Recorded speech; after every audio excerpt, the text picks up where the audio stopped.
ਇਹ ਤੇ ਜੱਲਾ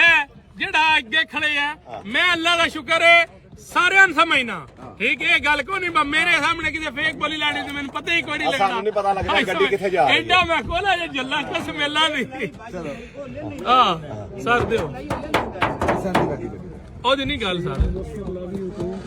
सर जी आज अगली ਉਹ ਗੱਲ ਇਹ ਪੈ ਕਰਦੇ ਨੇ ਮੇਰਾ ਬੰਦਾ ਵੀ ਕੋਈ ਹੋਵੇ ਤੇ ਮੈਂ ਫੇਕ ਬੋਲੀ ਲਵਾ ਸਕਣਾ ਮੈਂ ਕਿਹਾ ਕਿਉਂ ਲੱਗਣ ਦਈਏ ਇਹ ਨਾ ਕੋ ਸਮਝੇ ਮੈਨੂੰ ਪਤਾ ਕੋਈ ਨਹੀਂ ਕੋ ਫੇਕ ਬੋਲੀ ਤੇ ਲਾ ਸਾਬਤ ਨਹੀਂ ਇਹ ਹੋਣ ਲੱਗਾ ਬਸ ਤੁਸੀਂ ਆਰਾਮ ਪੈ ਖਾਂਦੇ ਹੋ ਆਰਾਮ ਉਹ ਹੁੰਦਾ ਬਸ ਪਿਛਾਂ ਗੱਡੀ ਤੁਸੀਂ 20 ਲੱਖ ਦੀ ਮੁਕਾ ਲਵੋ ਅਗਲੇ ਬੰਦੇ ਤੁਸੀਂ 30 ਲੱਖ ਦੀ 25 ਲੱਖ ਦੀ 26 ਲੱਖ ਦੀ 22 ਲੱਖ ਦੀ ਜੜੋ ਉਹ ਆਰਾਮ ਹੁੰਦਾ ਜੇ ਅਸਾਂ ਨਾ ਆਰਾਮ ਕਦੀ ਖਾਦਾ ਜੇ ਨਾ ਅਸੀਂ ਖਾਣਾ